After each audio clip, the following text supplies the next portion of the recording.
Hey everybody out there, welcome to the pre-show cocktail hour. I want to invite you inside the Handsome Gambler. I'm Jay, that is Aaron. Hello. And that's Tony. Hello. No custom cocktail this time around. What? You didn't go with some type of fancy clamato? Oh, man. I figured it'd be a Coors and a whiskey. And there were so many choices. You could have easily tailored this to any outer range type drink that was shown in the show. Very true. Very true. But to date this episode a little bit to anybody listening in the future, it is the holiday season. And last night I attended a holiday party and had some merrymaking and just didn't really feel like having any more today. Because I'm an old man, and if I have more than one, I feel it the next day. You need a rebounder. Mm-hmm. I gotcha. Yeah. Well, I'm going to see a friend's movie that they did. It's having a premiere at a theater, so I am also not drinking any whiskey during this. So, all right. Aaron, I did have a question for you. It's the end of the year, and one show that's been making a lot of lists of best shows of the year has been The Rehearsal. And I want to follow up with you and ask if you ever watched any of that. I'm not going to lie, I did not. I actually did not watch a single episode of it. Outside of kind of what the show has been doing and kind of some light sitcoms or something Christy really wanted to watch, like I haven't really adventured much outside of that. Mm-hmm. So it's been hard. When things get added to the show list, though, I power through no matter what. So they're definitely, it's been interesting. So I'm excited to see where we go with the show this next year because we've gone a lot of places this year. Yeah, that's true. Well, are you guys ready to start the show for real? I'm ready. I do think so. This is kind of like our year-end review, right? Like, do you want to like overall? How have you thought 2022 has gone, Jay? Just before we get started, this can be a pre-show for the show for television. Yeah, for the show. Like we had the big run of Twin Peaks. You know, that was a lot of fun. We've watched a lot of amazing television. Like I think this has been a great year for the show. We've watched a lot of fun stuff. We've given kind of our magnum opus with Twin Peaks, and it's completely shifted our analysis on everything going forward. You know, so to me, it's been a great year. Absolutely agree. I think that this has been a breakout year for the show. I think Twin Peaks was a bit of a turning point, maybe just because it was such a big undertaking for us to watch through and analyze all of that. And it was so much fun.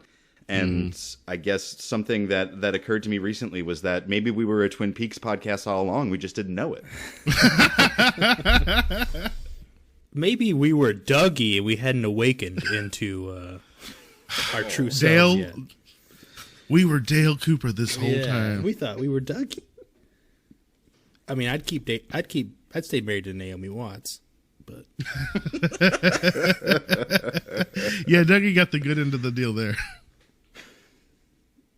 Yeah, I've had a ton of fun. I appreciate letting me join this grand adventure. Outside the show, 2022's been a great year. I haven't traveled, but I'm glad to have the option to again. Mostly, big move to a different state. So exciting things happening. Yeah, we're businesses booming here at the end of the year. We had a lot of good things happening. So 2022 has been a good year for some people. It's been a rough year, I know, economically for the country. But there's always winners and losers every time there's an economic cycle like this. So let's get into the actual show because I really want to dig into some surrealist discussions here. Yeah, there's a lot to unpack here. Yeah. Alrighty, so let's start the show. Previously on the show. All right, well, shall we start the show proper? The best part of your show was the show that was like emulating a different show, which is not a great thing. I feel like it drops you in without explaining things, and maybe that's like sometimes that's good and sometimes it's bad. Did they have a CG Black Panther? it didn't do enough to sell me on that. They didn't have the Empire blow up Alderaan.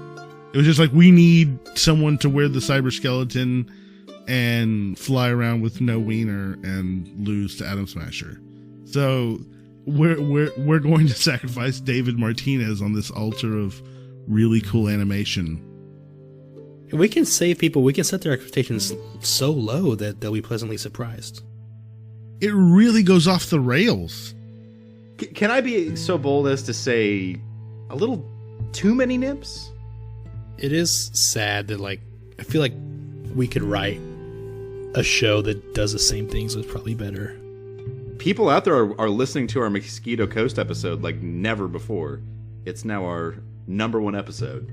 We really shit all over that show in that podcast. He just always shows up when they need help. I mean, he's always polite, except for when he kicked that dude in the nuts. Tony, thoughts, feelings, concerns? Can you tell me some more about the genitalia customization? Like, how many different variables are we talking about? There's a schlong slider. You get to, like, choose the length or distance or something. Kind of made me want to play the game again. Is there a girth meter? Inject some Gatorade into your body and you'll be fine. I have offered the Paramount Channel show Yosemite. Damn it! God, do I always do that?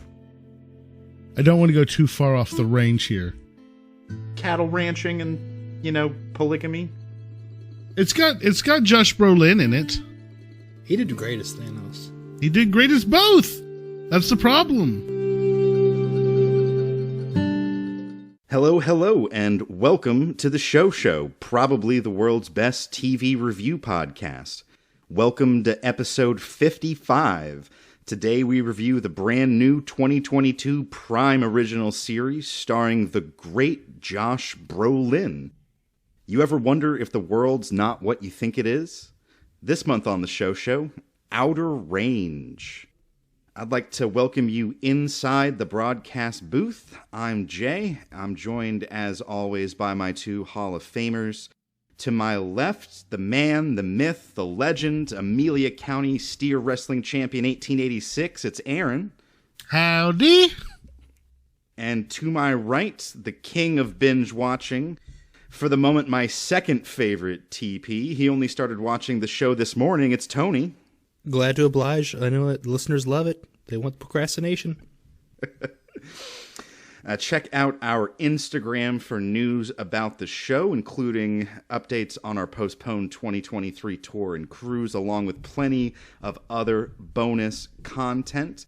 You can find us at the Show Pod. If you want to email us, send those to the Show TV podcast at gmail.com.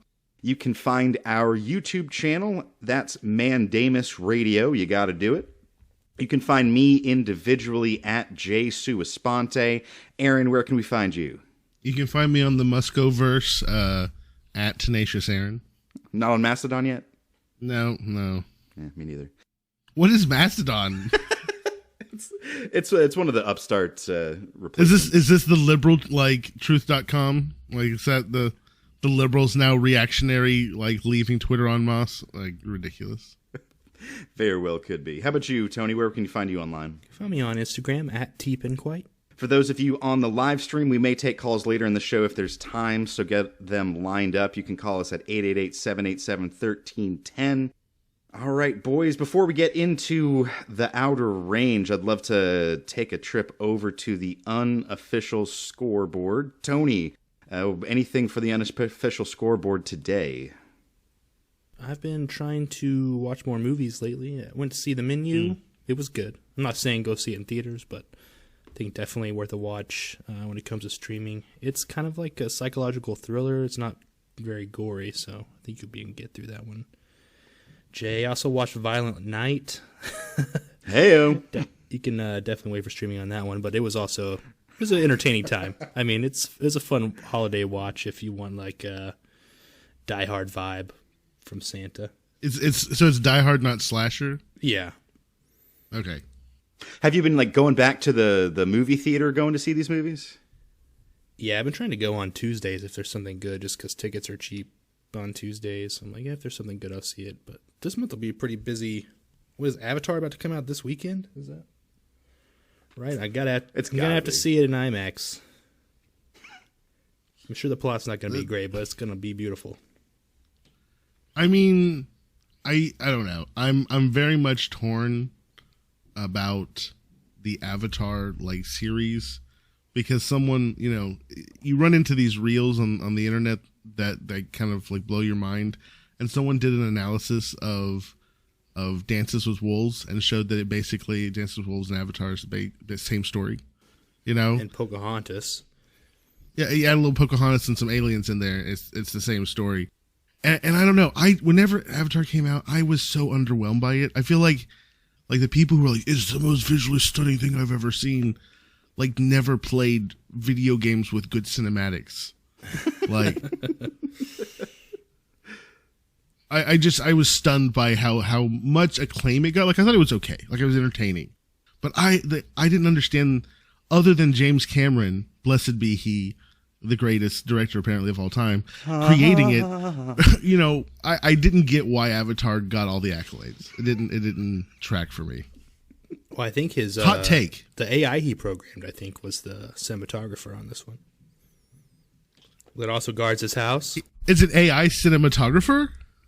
No, the AI that guards his house. You're right. You got me. I was like, what? There's just too much new AI shit happening. I can't take it as a joke anymore, because like, I don't know if you've seen these like AI profile pictures popping up on everyone's Facebook. I've been seeing them. Mm-hmm.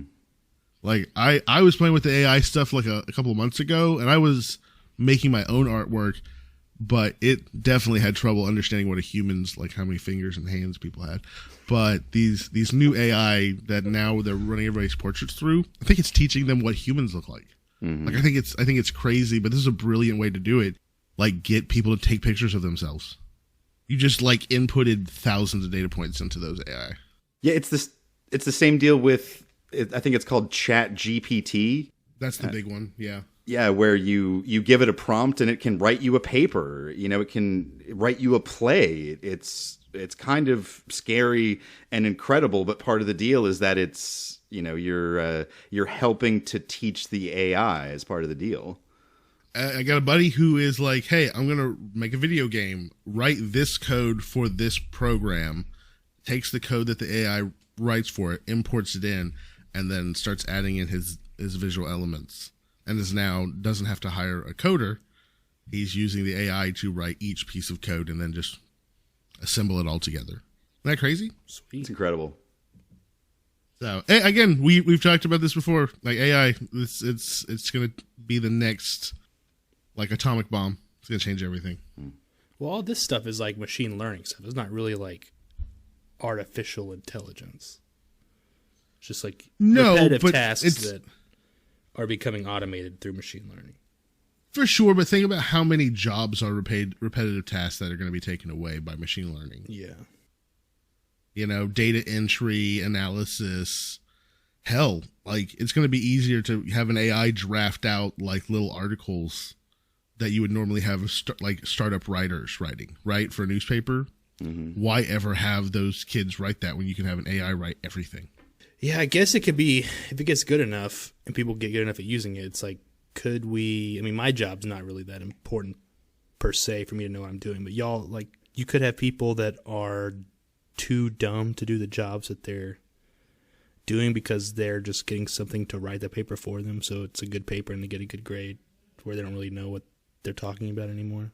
I'm not saying they're going to have to change the way they do grading papers. I'm not saying I know what I'm talking about. I'm just saying that, yeah, if you can write a research paper by just saying, hey, use these sources to write a research paper about this topic, and then it does a really good job on it. Well, it's just, we're all going to be Wall-E. We're just going to have computers doing everything for us.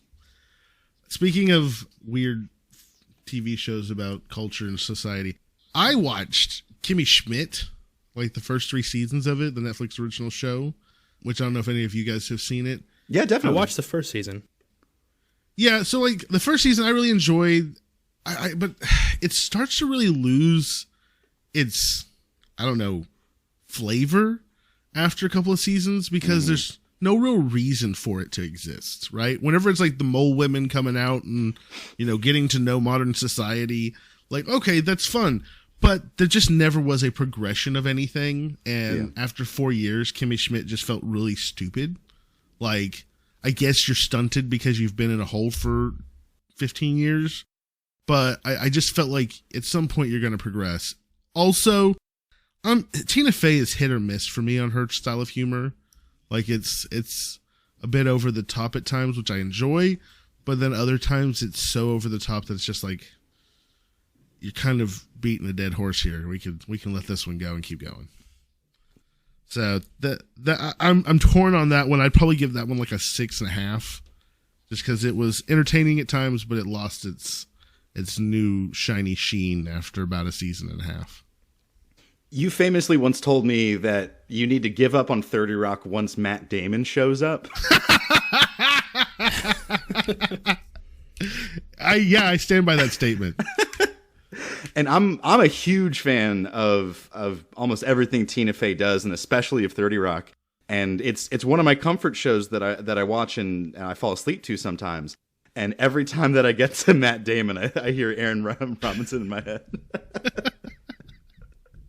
I don't know. Like, I really enjoyed it up to that point, and I just really struggled to keep watching after that point. So I completely get it, and I do enjoy her style of humor. I just feel like there's a cap on it for me. Oh yeah, yeah, and I feel much the same way about Kimmy Schmidt. It really loses itself after a while. And I remember a point that really turned me off was they did an entire episode that was just an homage to Beyonce's Lemonade. Yeah. And that was huge at the time that the show came out, but even just, 5-ish years later, we've all moved on completely. Yeah. Same with, like, the one episode where it's, like, the true crime, like, at the time, all the true crime stuff, and they're doing, like you know, it couldn't have been the reverend that kidnapped these mole women because they're ugly. Like this whole bit that they did, also, like, very much a product of the time, just feels dated, right? That's the point where you're jumping the shark. Like, I felt like I was like, there's no reason for this show to continue to exist. Like, they're just kind of like, we've come up with something to film. Let's do it. I did watch 2 movies. Speaking of movies, not going out, have not been to the theater. But I did watch Love and Monsters. Ooh, Decent. I like that one, yeah. Yeah, it's good. It's entertaining. I had a good time with it. Christmas Story Christmas, which is the old Christmas Story, Ralphie and all them. It's the sequel. Ralphie's grown up and it's his family, and it's in the 70s. I enjoyed it. It was just a bunch of fan service if you like those kind of movies. And then this one was interesting. I don't know if anybody's seen this. Mike and Dave Need Wedding Dates with Zac Efron and Adam Devine, I think, or Devine, not sure. I haven't seen that. Does it have Aubrey Plaza in it, or is that? Yeah, it's Aubrey Plaza. It has what's her name from Pitch Perfect? Anna Kendrick. Anna Kendrick in it. It's ridiculous. It's dumb, stupid humor. It was not to be taken serious. Definitely, it's weird to see Zac Efron overact so much in response to Adam Devine, you know, the guy from Workaholics. I don't know. I walked away from it saying, this is such a weird movie. I don't know how it got made. Man, I feel bad for Zac Efron. Oh, you do?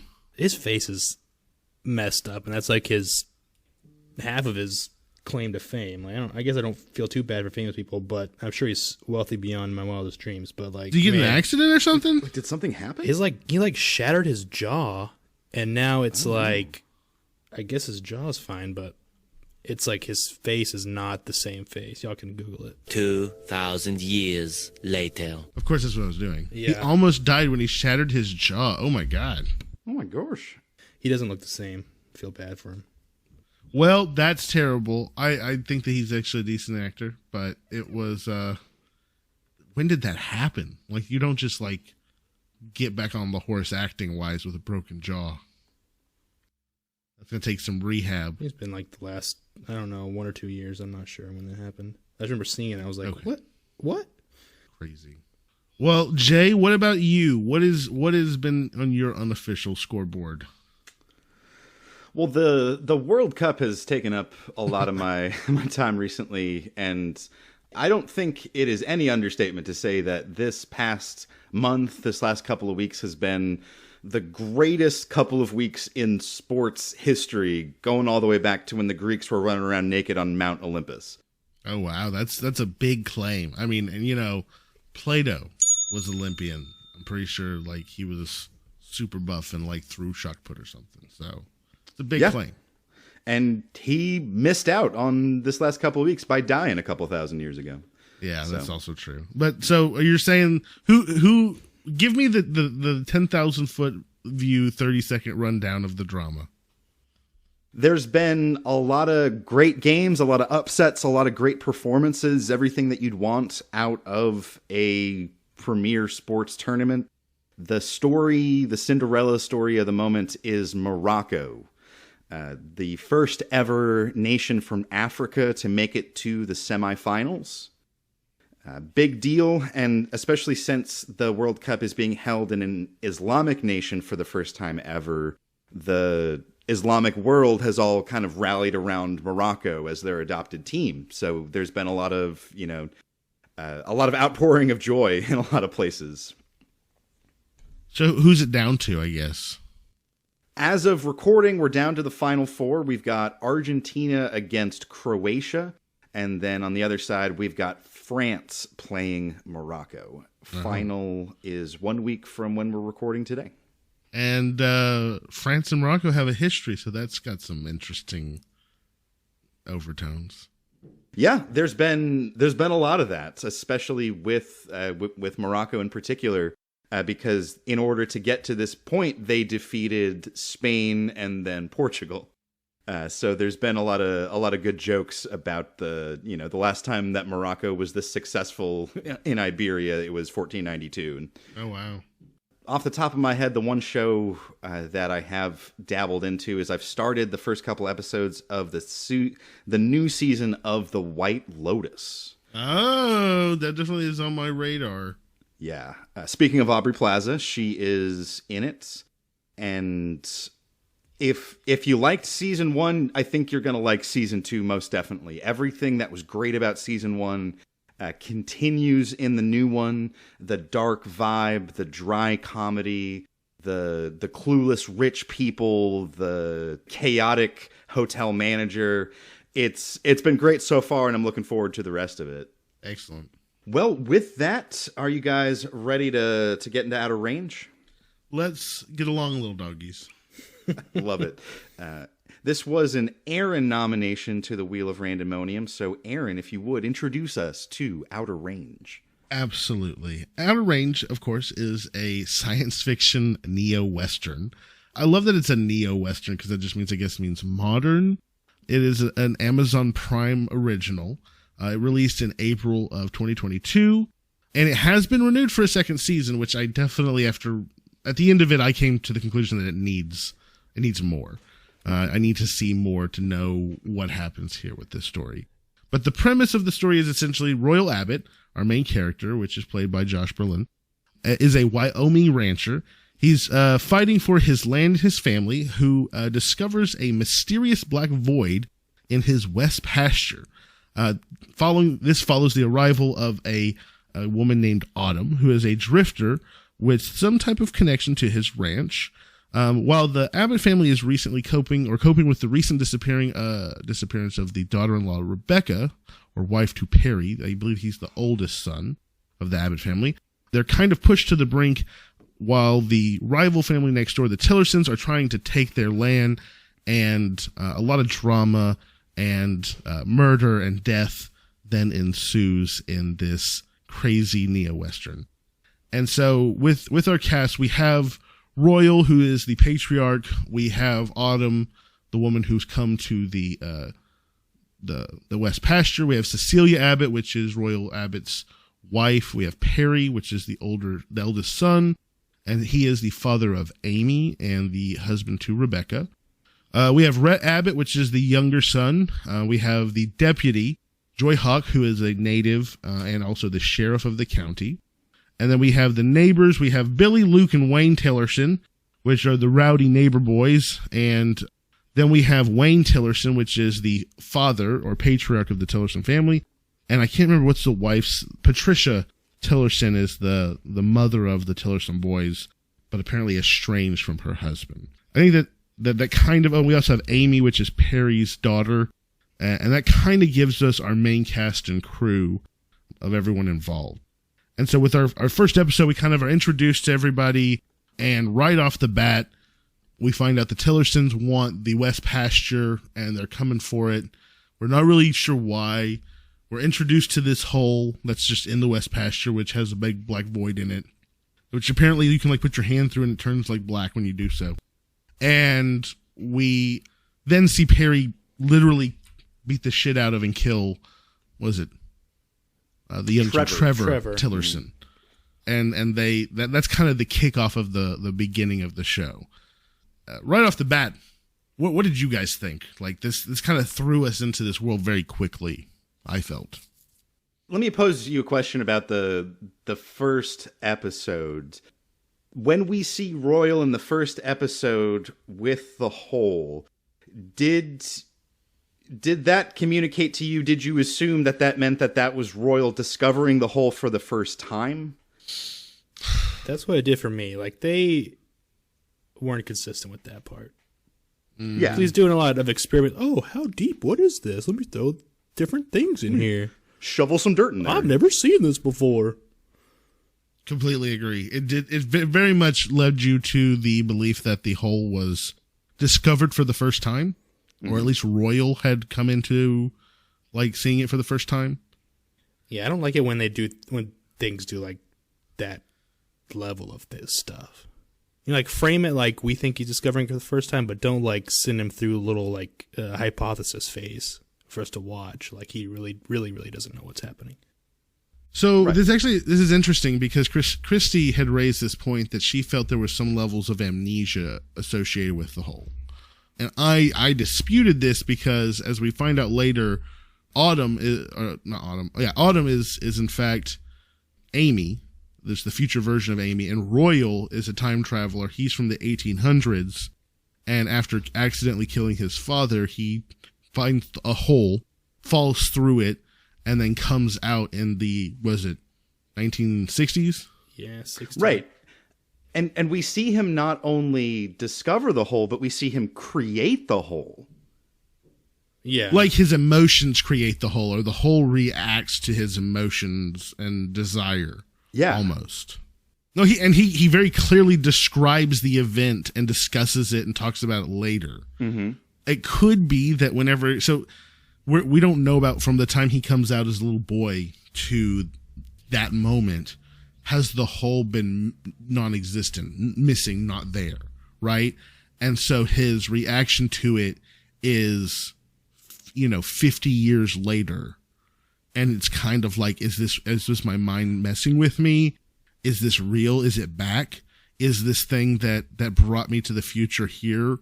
You know what I mean? Like, could it be that we're looking at it not as, what is this, as opposed to, is it really back?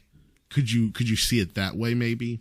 I think that really helps because for most of the show, I was wondering, how is it that no one is discovering this hole up until the events of these 8 episodes when so many people discover the hole? You know what I mean? Exactly. I think that the fact that when Perry jumps into it, it closes up almost immediately. Mm-hmm. That tells me that the hole does not stay permanently. Right. That it opens and closes based off of some rule set that we're not aware of. We're kind of given the hint that when someone who wants to be lost finds its way to the hole, then the hole accepts them, and that looks to be what happened with Perry. But clearly this is a time travel show, right? Like we have some time travel. We know that Autumn is the older version of Amy. If we kind of real fast going through the story, we have the death of Trevor, we have the Abbotts covering it up, we have, Royal throwing the body of Trevor into the hole, and then Autumn seeing that happen and pushing him into the hole. We have him waking up in the future. We don't know what year, but there's that BY9, mining company that's fucking everywhere. And there's all the yellow shirts, and then there's Luke Tillerson and there's Wayne Tillerson there. which we know he has a stroke in our timeline. So we don't know how he gets back to being normal. But we have Luke shoot, Royal, right there, and he jumps back in the hole. That whole scene really sets up a lot of questions for me. Questions. They better have been greenlit for 2 seasons the way they played this first season on the time travel stuff, because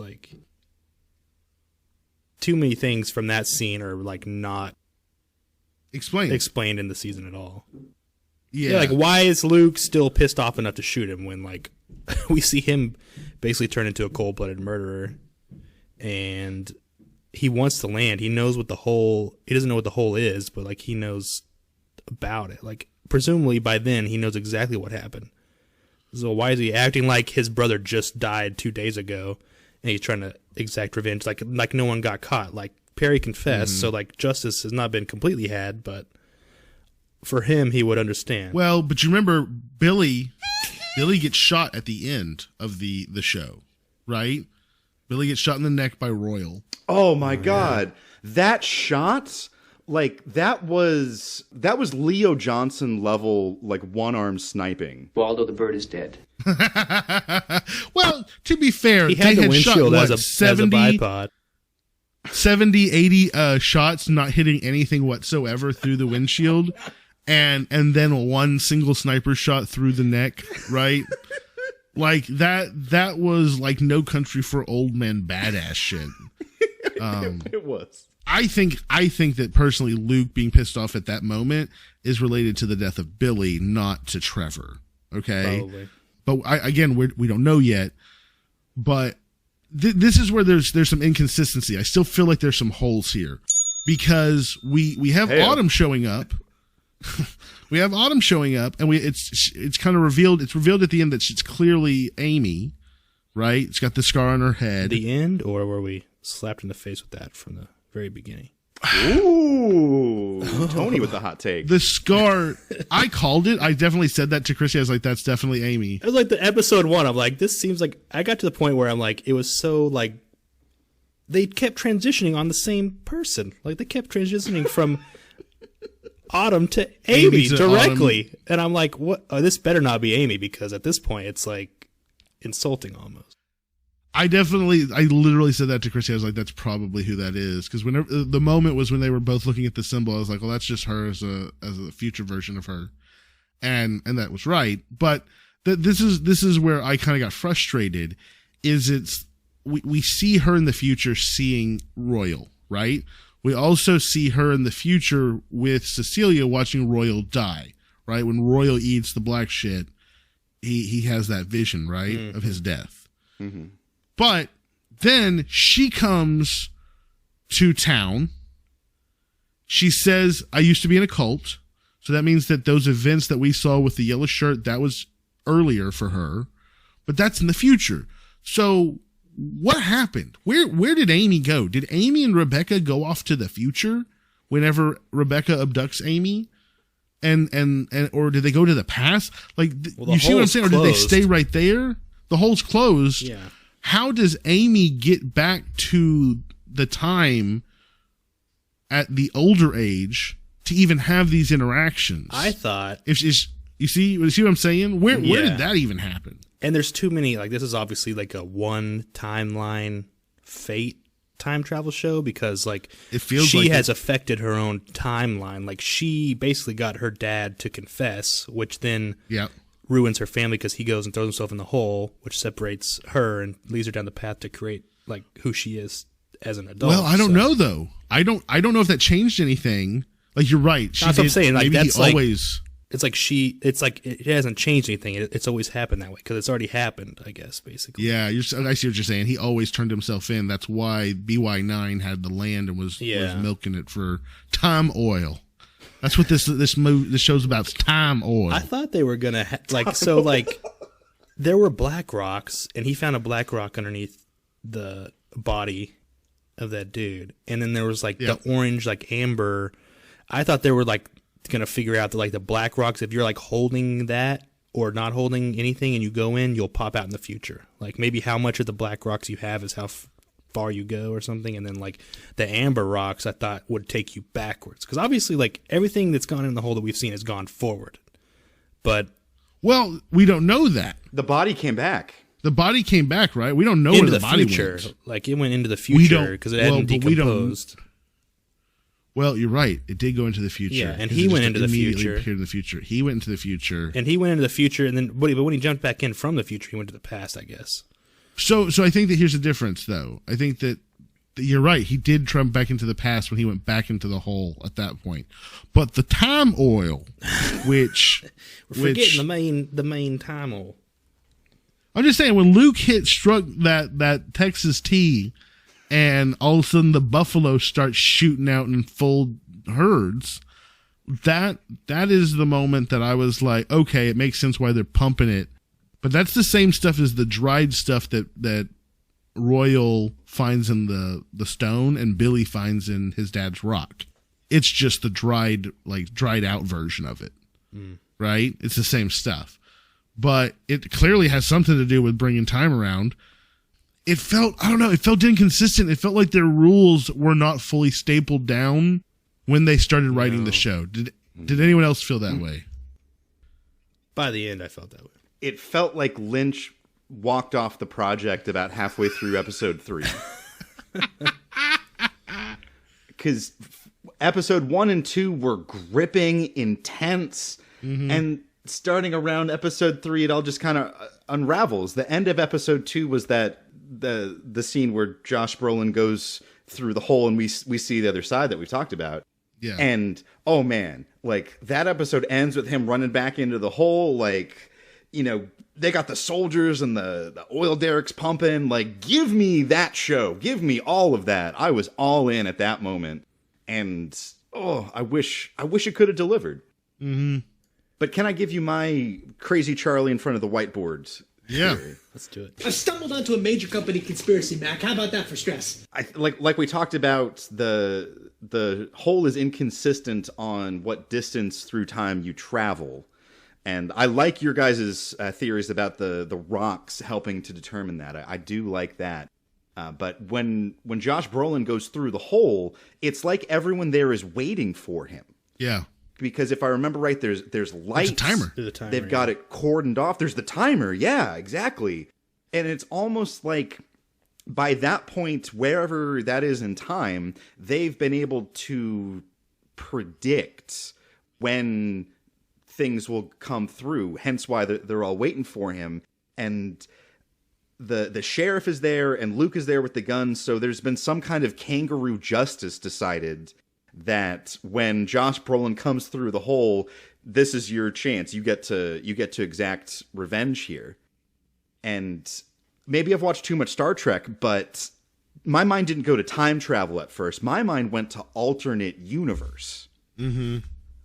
And I was hoping for more of that for the rest of those 6 episodes. And Aaron, like you said, it's been renewed for season 2, and I agree. I think it needs it. I want to see more. Yeah. So my interpretation of that at the end, Autumn survives her standoff, which I want to get into this standoff with Grandpa because it really, that's where for me, people stop acting like I would expect people to act in this show. Yeah. That's the thing that really the disconnect for me is that they give us these characters, they give us these characteristics, and then everyone starts completely deviating from them. Mm-hmm. How many people can have the capability for murder when they're not like literally in life and death scenarios? Like, yeah, everyone just turns into a killer. Yeah. Well, Autumn goes from I just want to be on the land to like founding a cult, founding a cult, and I need guns. Yeah. This is gonna go Waco. That was where I got frustrated. Is I felt like that we all of a sudden were kind of. And maybe that was to show people unraveling that all this stuff and all the stress that they were under was causing this. Maybe the fact that Autumn clearly was on medicine and the medicine was gone because he burnt everything and she's just losing touch with reality. It felt inconsistent. Why is she there? So she clearly is shown in the future when he jumps through the hole. She's there. Okay. Mm-hmm. She's now in our timeline and she's alive. I think, and again, Billy says everything's going to belong to her, not to the Tillersons. Okay?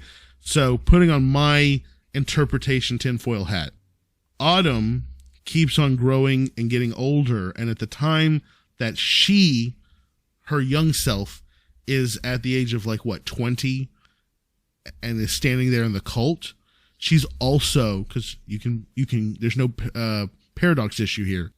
She also is the leader of the cult because she's gone back in time again, right? And has kept on growing and got the pasture, and she's the one who owns BY9. And so that's why everyone knows, and there's the timer, is that she's already seen this moment. They obviously have to go way further back because she has a trust of large amounts of money, which you can't get by going back to where we see her at the beginning. And so someone's going to have to go back into the past to gain a large amount of money somehow, because the trust isn't coming from any of her family here. Well, no, she has to go into the future. She could go into the future and get money. You can't send money from the future to the past, though. The money has to exist in the present that they're in right now. I see what you're saying. Yeah, so someone has to go back before the show starts and get a large amount of money somehow. Buy some Microsoft stock. Because I think that's what she was going to do. She was going to auction. She was going to win the auction because the land was going to go to auction because of the bail situation, and she was going to buy it. But that's what I'm saying is that her then continue on in this timeline. And then, but that means that Amy had to stay in the timeline. This is so fucking confusing. Amy has to stay in the timeline in 2022, grow up for 15 years, see her grandpa die, see her grandpa come through the hole, then go back in time to 2022, act like she's just a drifter and change her name to Autumn, and all this crazy things have to happen. Everyone seems the same age, though, and it's only been 2 years since he died. So it has to be in the next 5 or so years, I'd imagine, or season 2 probably. That he is that only 5 years? I thought the mountains were gone. The oil derricks were everywhere. The mountains all around that can't be 2 years. That has to be 10, 15 years in the future. We saw a mountain disappear in an instant. Yes, but that's whenever Autumn and Royal touch hands. I think that's Autumn's timeline in the future and Royal's timeline interacting when they touch. I like that. Because think about it. The mining, when you look at that mining scene, the mountains surrounding the area are gone. It is all oil derricks. It is all pumps. And then we see that moment. Also think about this. The first time Royal and Autumn shake hands is when Autumn comes to the land, right? Mm-hmm. The next episode, we have Joy arresting the junkie in the gas station. Mm-hmm. What does he say? He says that one of his cousins people are disappearing for 6 seconds, right?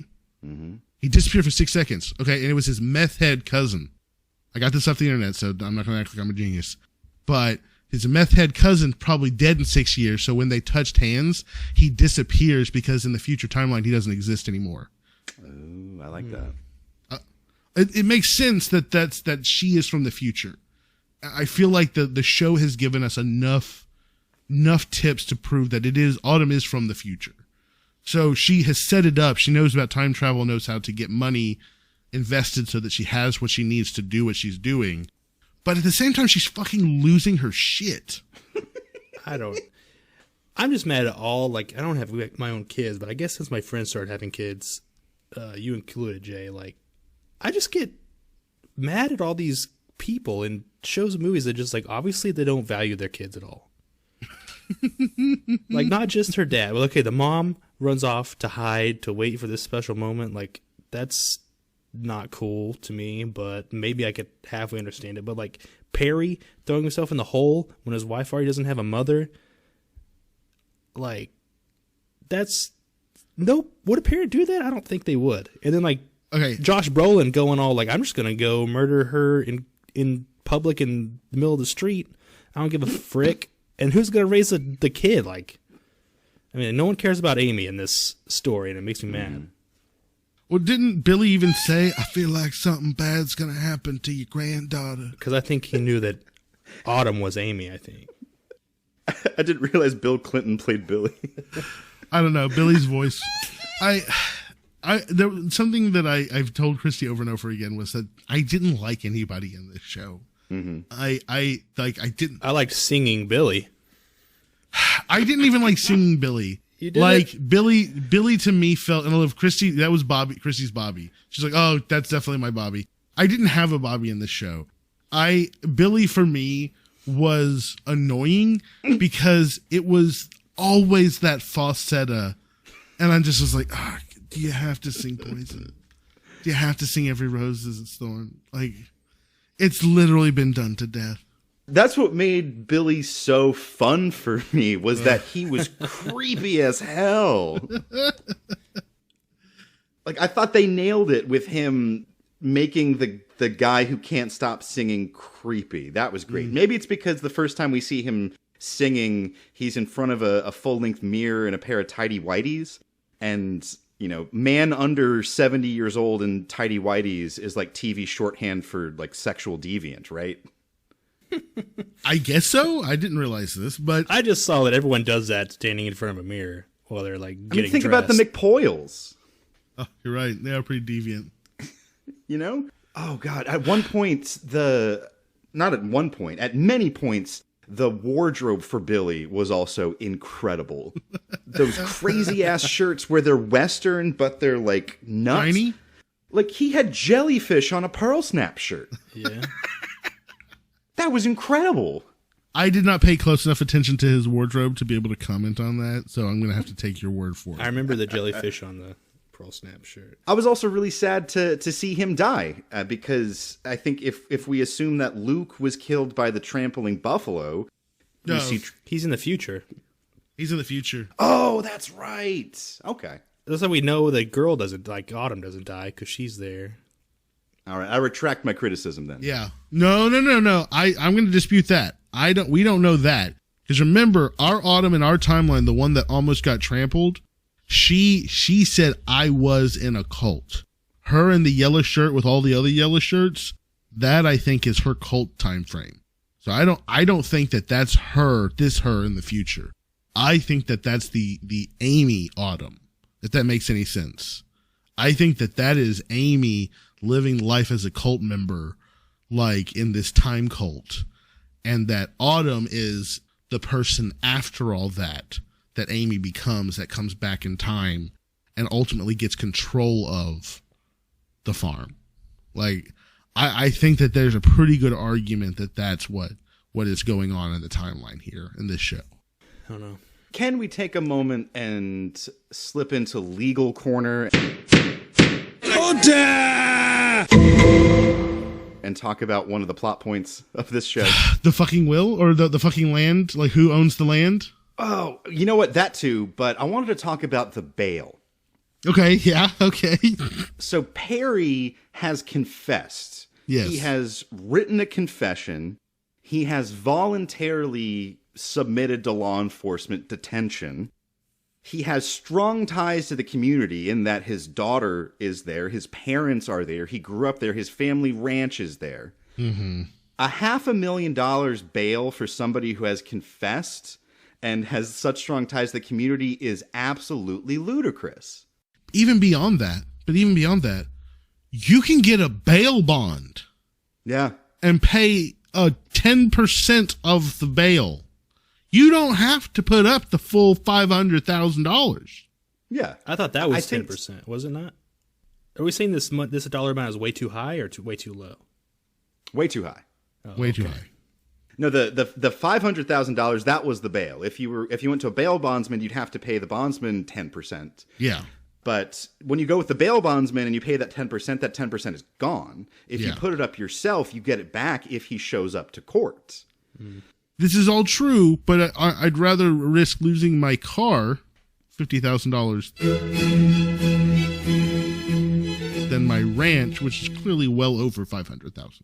Yeah. Yeah, to punch it up a little bit, I think I'd rather see it as the bail amount less and have them have to sell some farm equipment that's crucial to running their land, rather than the kind of overly dramatic, over the top, we have to sign the whole ranch to the county. Yeah, that was, I didn't particularly care for that. I didn't particularly care for this moment when they're talking to the lawyer, when the Tillersons are talking to the lawyer about the will.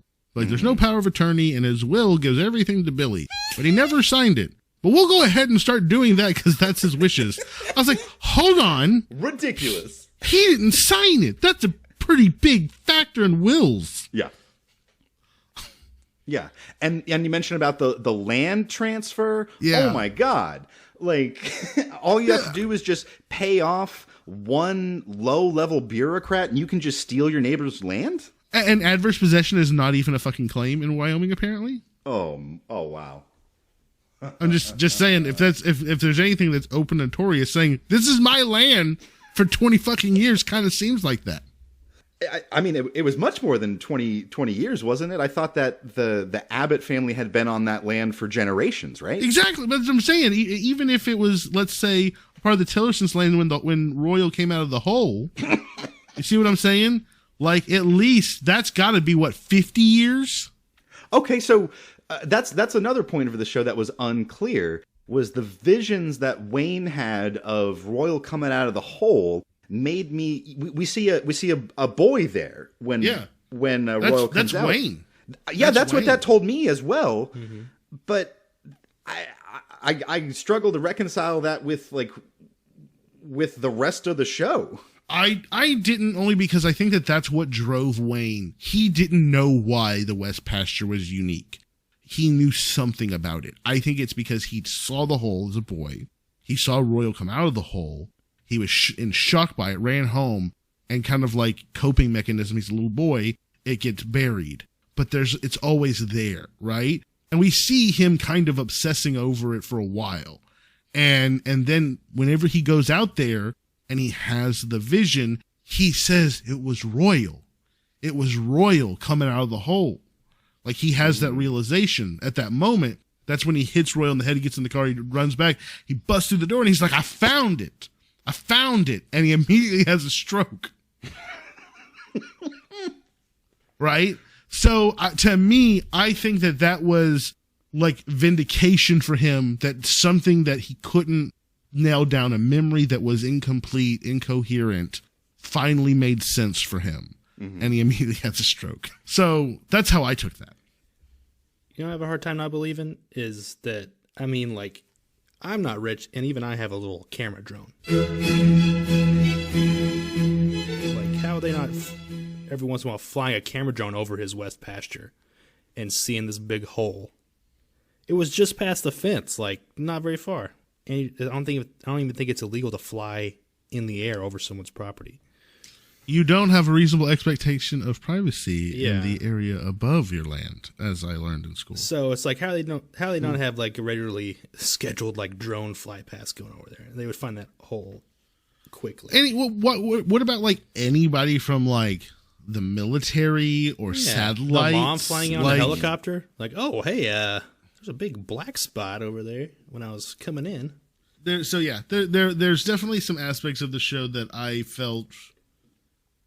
It almost felt like the show did not have everything nailed down when they started filming it. Yeah. And they kind of had to make some decisions along the way, and we're like, well, we're just going with this now. And okay.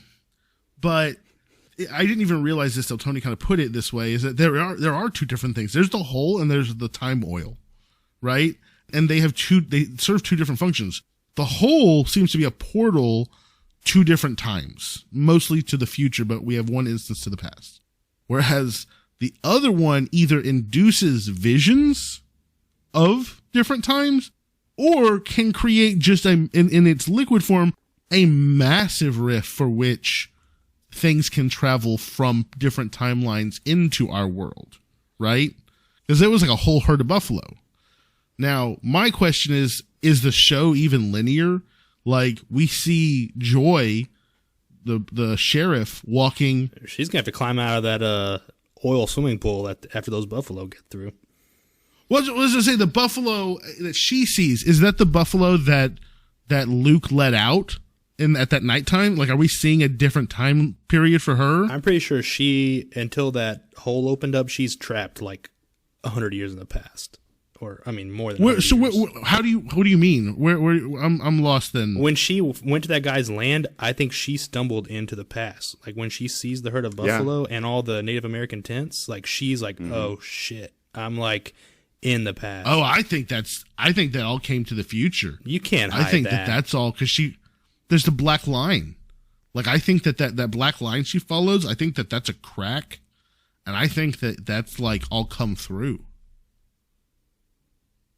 Remember, because he's saying people are seeing mammoths, people are seeing like mastodons, people are seeing. I feel like things come through from time to time. Like there's maybe a path in that cave, and like somebody stumbles in and out of it, like a mastodon every once in a while, but not hundreds of Native American peoples and buffaloes. But then we saw Luke's oil, and literally hundreds of buffalo come racing out of it. So clearly there is an ability to have that exact situation come out. How exactly did he survive being trampled by all those buffalo? I don't know that he got trampled. He was standing in between the two goobs of oil that all the buffalo were running out of. And it was like the Royal V. Oh, like Mighty Ducks. Wait, that's what the rumble is, isn't it? That they heard on the first episode. You hear a rumble. Was that the buffalo coming through the first time? Maybe it could. There definitely are a couple of different earthquakes. Remember the dinner that's cooking in the pressure pot. It gets like shaken. I think that could be seen as an earthquake. Okay, what is Rhett doing when you see a huge dust cloud and then you see a huge herd of buffalo and you're like, I'm on the same path. We're going to intersect. Maybe I should just keep going.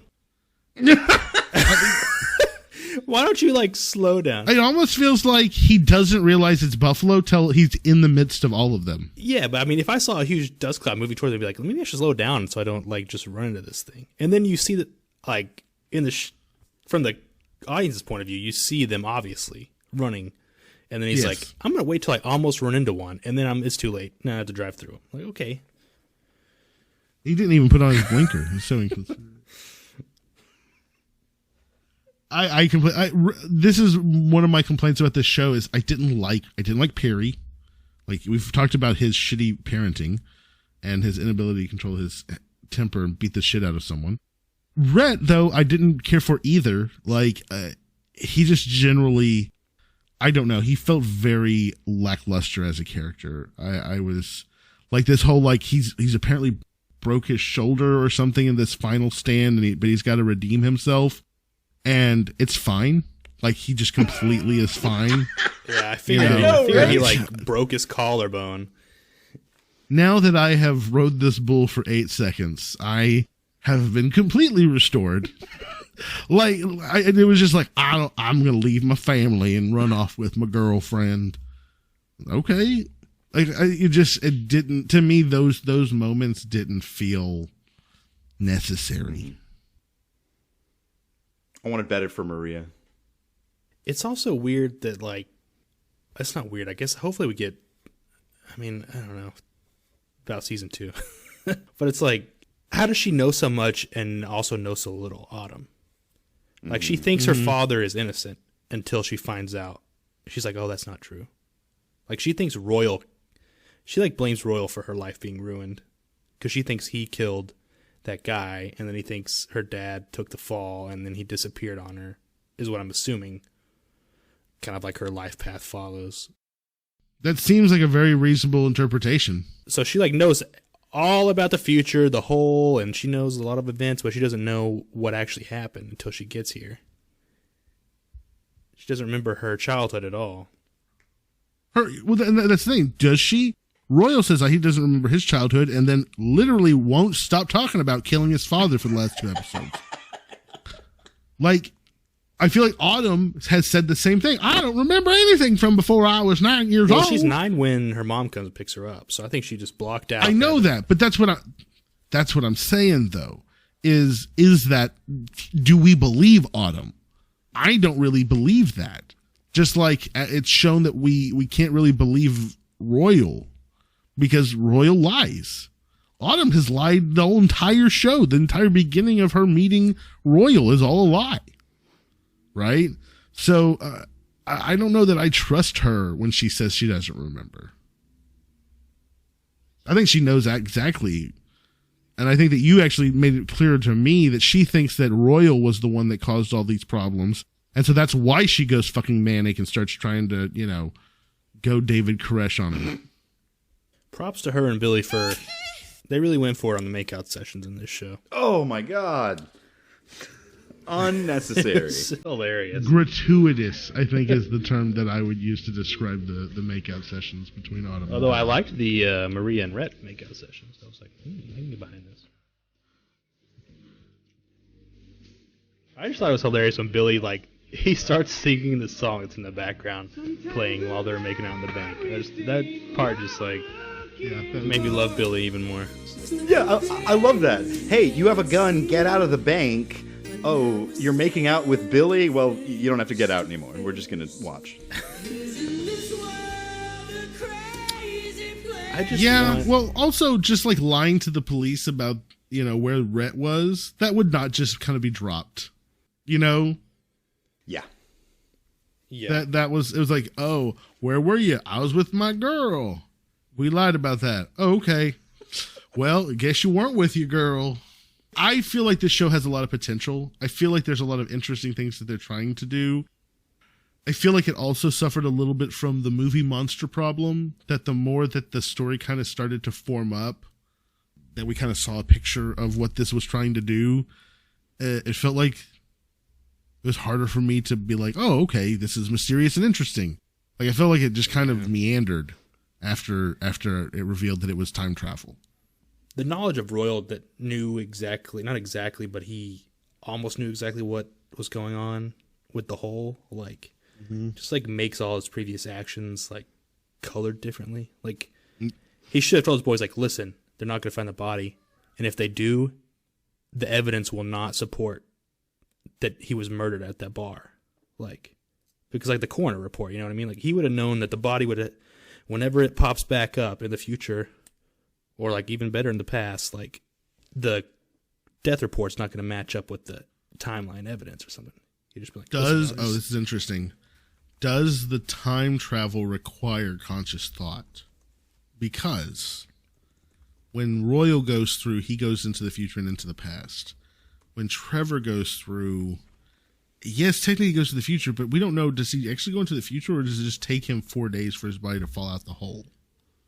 Type thing. I don't know if that makes any sense. Yeah, because medically he's only been dead for 10 hours. So yes, you're you're right. He Thrown in the hole, and and then the daughter finds him the next morning. So he could have popped out in the middle of the night or something. But it was a pretty clean transition. I feel from getting thrown. Right. So it's 4 days. It was 8 days. It was 8 days. Was it 8 days or 4 days? I thought it was 4 days. It's that he died 4 days later after he disappeared. They found him 8 days later, but his death was 4 days after the disappearance. Okay, yeah. I think that's what it was. So you don't need conscious thought. I was thinking maybe he just immediately dropped him, but no, the fact that there's a time difference in when he died, that undermines that. I was imagining that the soldiers and the oil company on the other side threw the body back in the hole.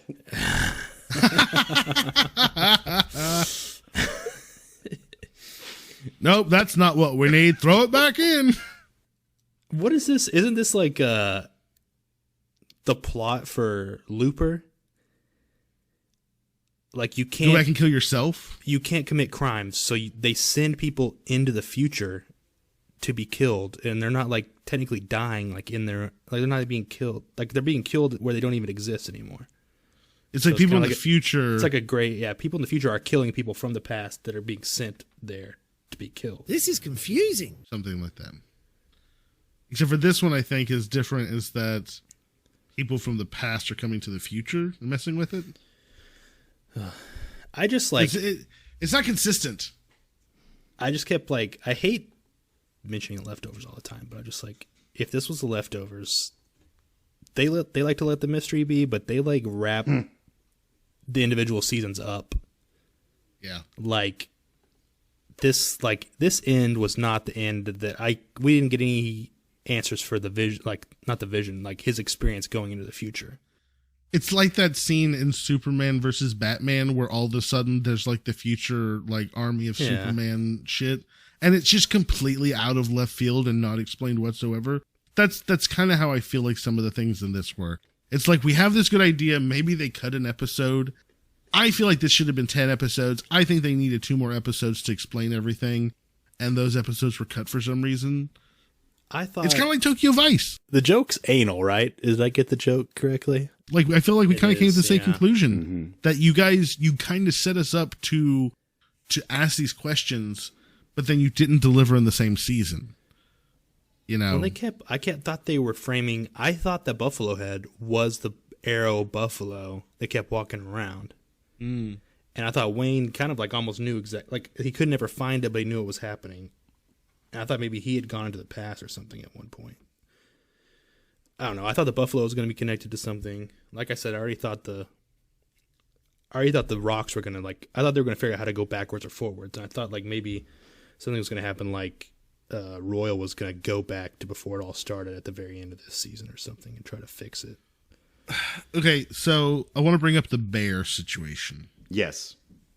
Yeah, because we get Cecilia, and Cecilia's, I guess, de-evolution or departure from her faith is kind of how I see her story. She starts off a very devout religious person, and she's goes to Bible study, and there's the story of Elisha and the bears mauling the 42 boys.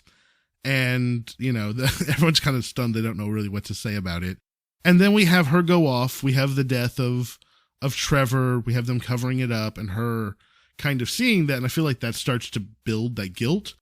And then all of a sudden there's the baby bear, just the dead baby bear that she just hides in the shed.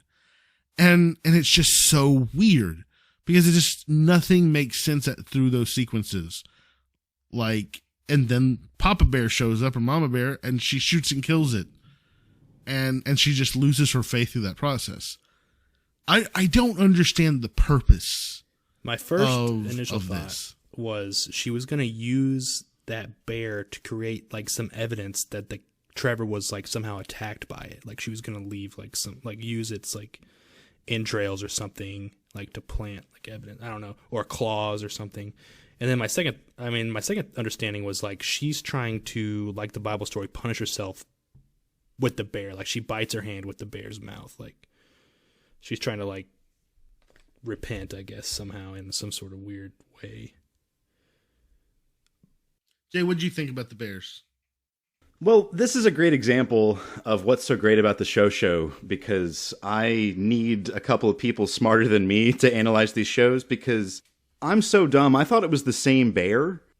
So I thought it was like that time was not linear and that Cecilia killed the bear, but then the bear shows up dead previously in the timeline. I thought it was like when Billy says, is this the beginning? Is this the end? Are they the same thing? So I completely misread it because I thought that was the same bear. I took it as the mama bear come looking for the baby bear. Yeah, I thought she was going to like plant the scent on something to get the bear to attack somebody too. I also had that thought at one point. I was like, oh, she's going to use like the scent of the baby bear to like get somebody mauled. But also the bear, it disappears like at a certain point. Like, we don't see it anymore. The door's open, she walks in there, and it's gone, right? The mama bear dragged it out. Is that what it was? Okay. Yeah, it was like sniffing the body when she showed up. Which is like, no one's carrying around guns. No one thinks the mama bear is coming looking for, like, people aren't walking around with rifles and stuff. And like, well, it was in the not car. Really want to, yeah, I know, but people don't really want to kill people either. Like, Royal, when he's hunting Autumn, he flips their car over. He's going to walk up to the car.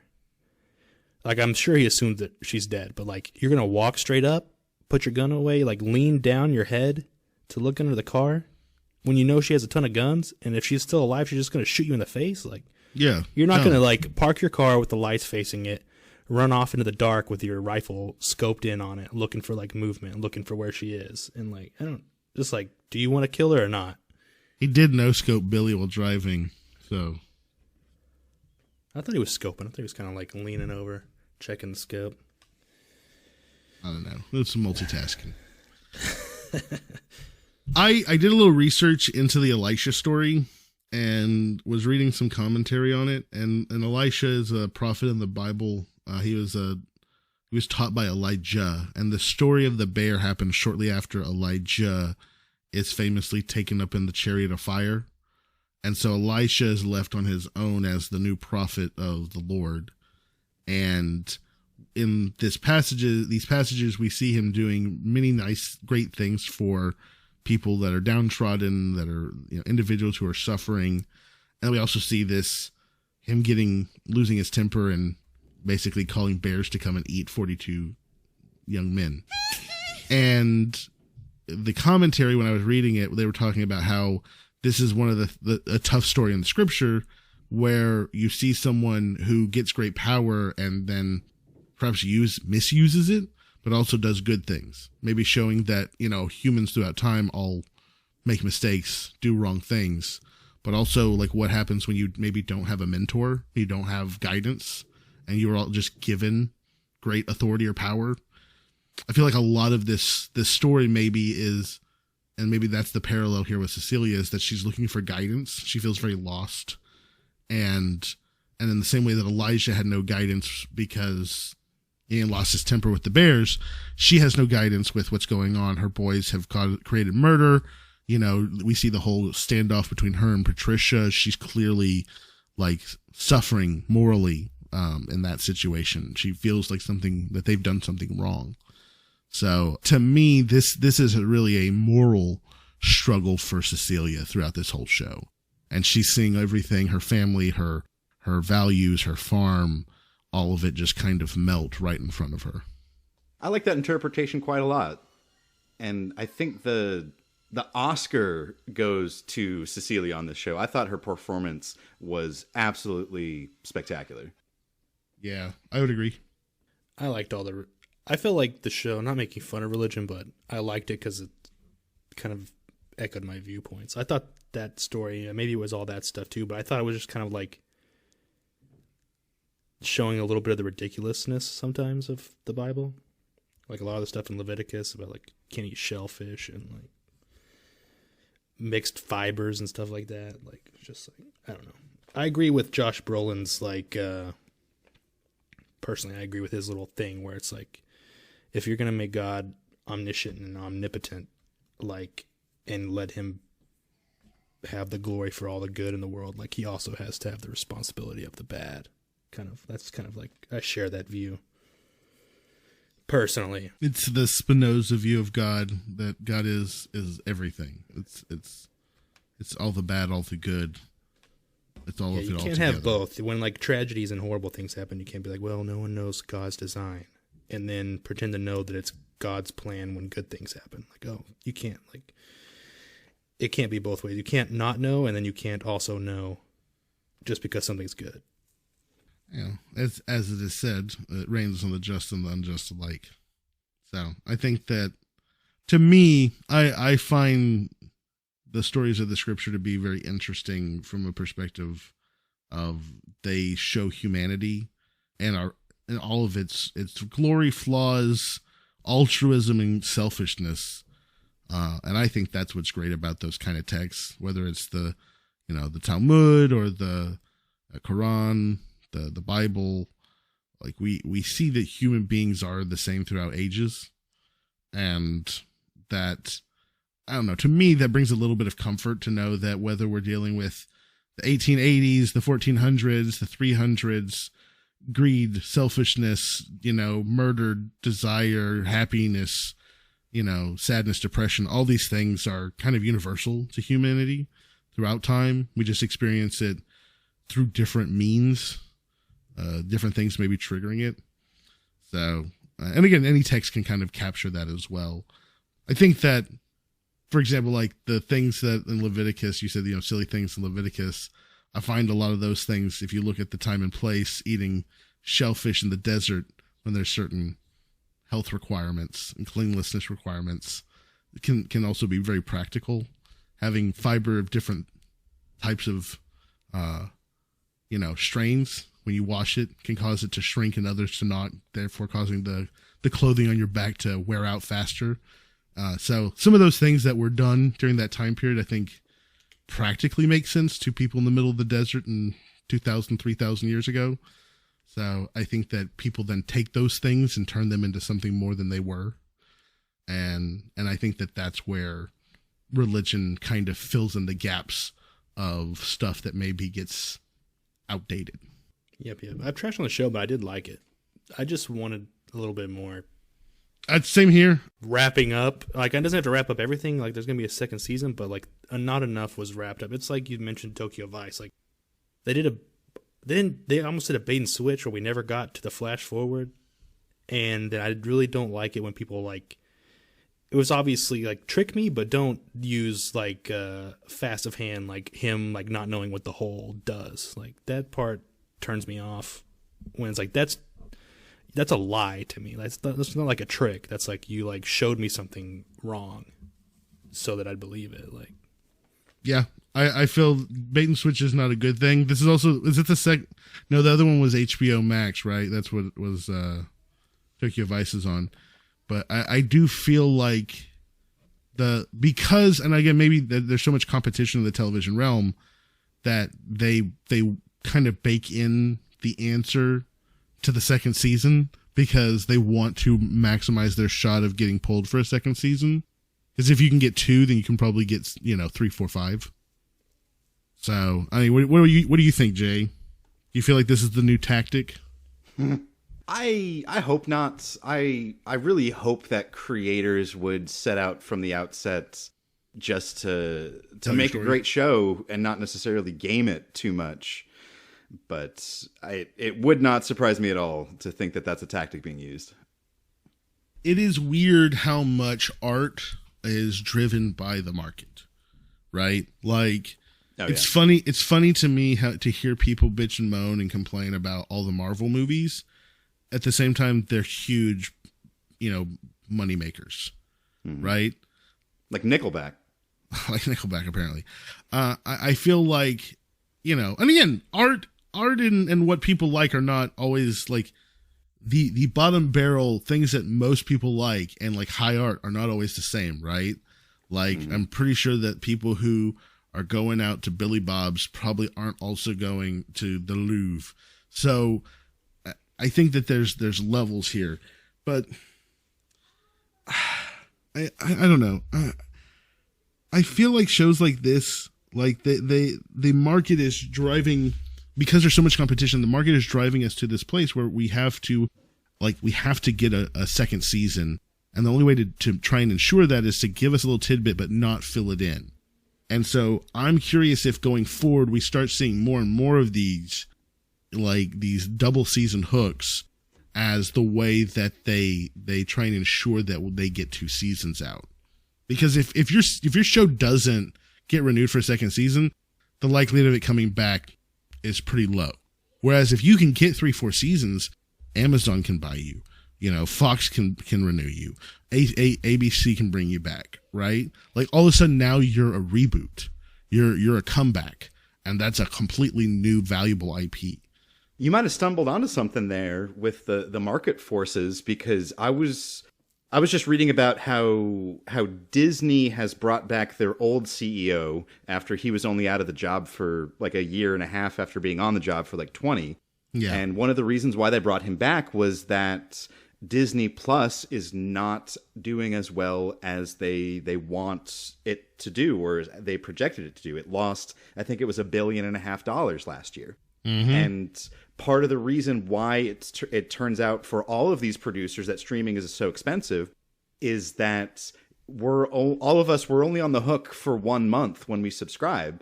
So there's nothing to stop us from subscribing to watch the show that we want to watch, binge it, and then cancel the subscription. So in order to keep us, they have to go Netflix, and they have to just churn and burn that new content so that there's something coming out next month that you want to watch, so you keep your subscription. So I wonder if Outer Range was rushed. This was a part of Amazon's content rush. Just get something out. Doesn't matter if it was only 8 episodes. As long as it's something new for this month, we've fulfilled our reason for you to stick around. The difference, though, with Amazon, I would push back, is that theirs is an annual subscription versus a month-to-month subscription. True. The video, you can buy the video part separately, and that you can do it month to month. Oh, really? Okay. That's what I did to watch the show. It's only okay, so it's a $9 perfect example. Because I don't have like Amazon Prime. That's interesting. This is interesting. What's it like living in 1886? That's terrible. Man, the regular most stuff I buy tends to be over $25, and that qualifies for free shipping. And the free shipping's not that much slower than like the super fast. I mean, I can wait an extra couple days. So Take that, Bezos. I miss those student Prime prices. Mm-hmm. Mm-hmm. At this point, I've used it for so long, and we watch so much Prime shows that this is the thing. Anytime that I go try to cancel one of our like subscription channels, there's like a show that one of us are watching on it, and it's like, oh well, that show's on this one. And it's like finally we finish that show, we find something else. Reacher was good. Goliath is good. Bosch, I like that. I want to see Jack Ryan. I want to see the new season of Jack Ryan. So they got a lot of shows that I like. Well, I think that with that, we should move on into our scoring. So, are y'all ready to do some scores?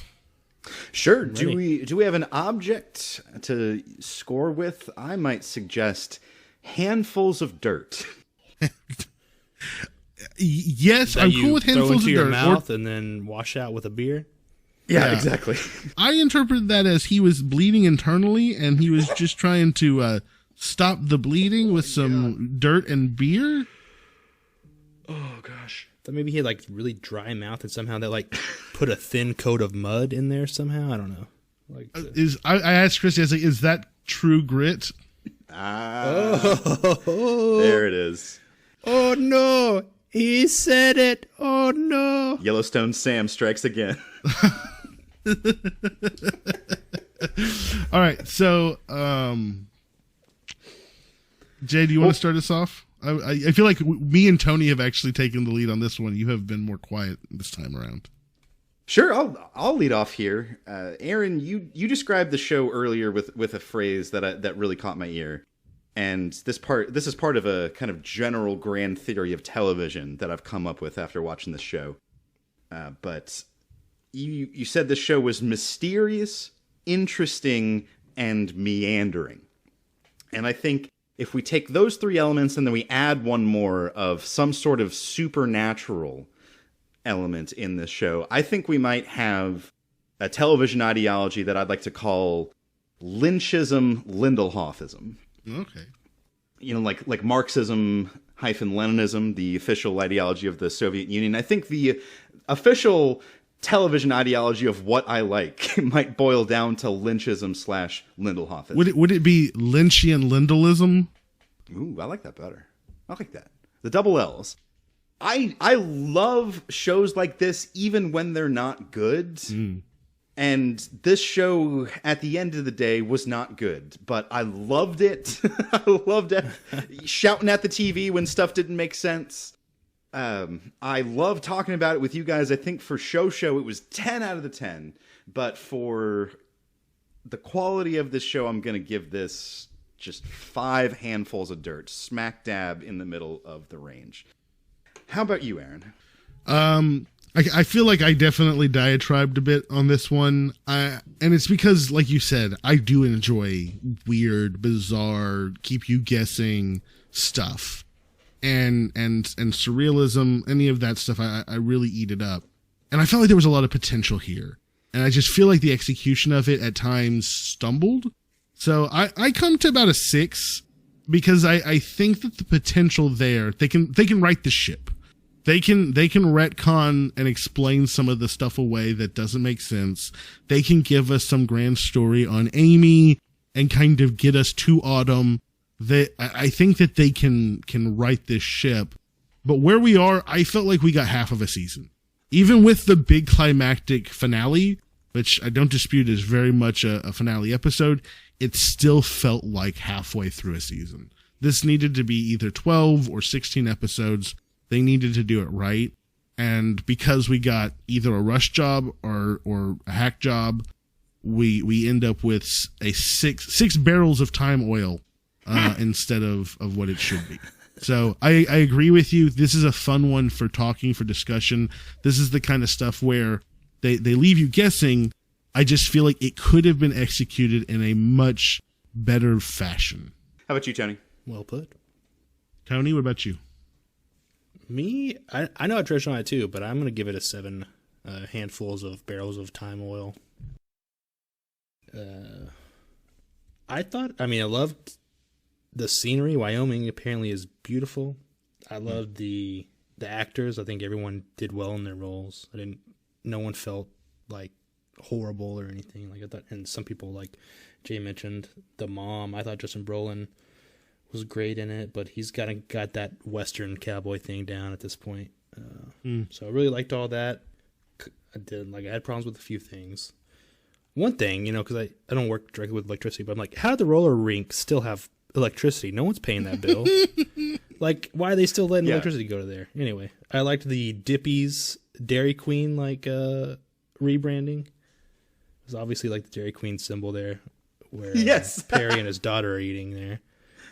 So I really liked the show. I know I trashed it a lot, but I just wanted, kind of like you were saying, Aaron, like, if it's going to be 2 seasons, I want them to slow it down, almost. Like, they progressed too far to not wrap it up in 1 season. If they're going to do 2 seasons, they needed to, I don't know what I'm trying to say, like, less amplitude, like, less peaks and valleys, and more of, like, a slow build-up to, like, a climax in the first season that leads into the second season where it really starts building. So I wanted to, if it was either 2 seasons, slow down the first season, or if it 1 season, they needed to wrap it up better and not do like a little bait and switch, and like they need to answer more questions if it wasn't like guaranteed to have a second season. But maybe that is like the trend we're seeing. But I'm gonna give it a 7 because it is a Tony type of show. I like mysterious shows, and I do like time travel. There are movies where they keep their rules like nailed down and consistent, but I just feel like lately when we've been running into it, it's been really like inconsistent. Well, thank you very much for making the math easy on me. We've got a 5, a 6, and a 7 for an average score of 6. That places this about kind of in the top of the bottom quartile. It's tied with Zack Stone. It's going to be famous. And here's the injustice of the century. Outer Range is 1 below Mixology and 1 above Succession. Wow. It's funny because I definitely ragged on Succession pretty hard. Here's the thing, though. I'm not gonna lie. When I don't find a character that I just outright like, it hurts the show for me. Mm-hmm. Like, I need to have someone that I endear to. You can be a shitty person. You can be a anti-hero, but I gotta like you at some level. And I think that was a big problem for me. I thought that Cecilia, with her performance, was great. I didn't like Cecilia. I thought that Royal's performance was great. I didn't like Royal. I thought Autumn's performance was fucking phenomenal, especially when she was losing her beans. But I didn't like her. Yeah. I didn't trust anybody, And I feel it felt like a Western Succession with the murder thing. I know that was at the end of the first season of Succession, but I was getting some vibes. Oh yeah. So you want the comeuppance, I think in Succession we were talking about like a release. Yep. I think we got a couple releases in this one that we didn't get in Succession, so it didn't hit as hard. But the first season of Succession is just like there was no like pressure release on any of the characters or comeuppance really. Well, are we ready to move to the wheel? Let us approach. I have not entered your offerings. I guess for this round, I'm actually bringing back a season 2. I want to put Righteous Gemstones on the wheel because it's something that keeps getting mentioned peripheral to me, and people keep making have you seen it statements to me, and I'm like, you know what? It's gone on too long. I think it's time to come back around and see what the Gemstones got into. So that's my offering. Okay. I am going to put up a show called Chef! This is a show that I think Aaron and you and I have watched before. It's a 1993 British sitcom. I want to celebrate 30 years since it came out. But if Righteous Gemstones doesn't win, I think I'm going to start putting Righteous Gemstones up every month until it gets picked. Where can we watch Chef? It is available on BritBox in the United States. The Tone Man. What is your offering, Tony? Sorry, that went over my head. I'll throw out Wednesday. Been hearing some good things about it. It was a strong second there. It's on Netflix. I'm sure you already know that. Okay, I'm gonna share this so that we can all see and keep myself honest. Because the Wheel of Randomonium is transparent. Absolutely. There's no funny business going on. We're not doctoring the results. Absolutely. Are we? Does everyone see this? Are we live? Yes. All right. I've shuffled, and I spin to win. Let's spin the McConaughey wheel. All right.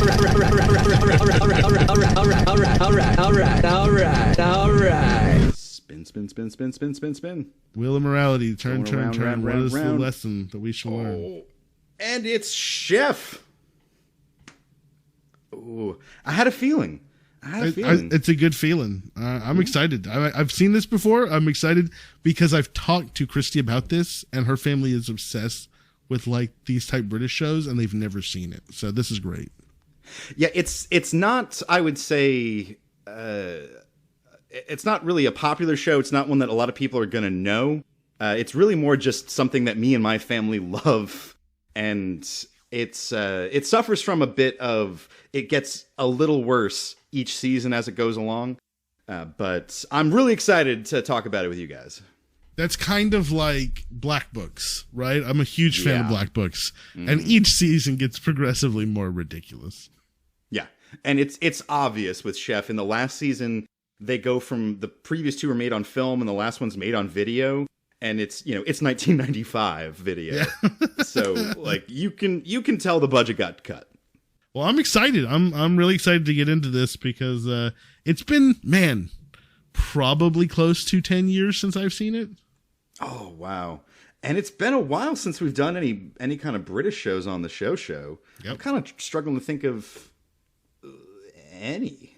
It's the language barrier for me. I can't really get past it.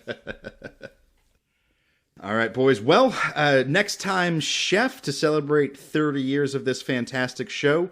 I want to thank my co-host. Thank you, Aaron. You are welcome, sir. Thank you, Tony. You're welcome. Big thanks to our executive producer, Dick Wolf. Big thanks to everybody watching on the live stream. Sorry we didn't get to your calls. Maybe next time. But be watching Chef, and we'll be back at you next time with a great episode of the show. Glad to get out of here with a win. This is a tough place to do it. And, once in a while, a pirate can beat a soldier,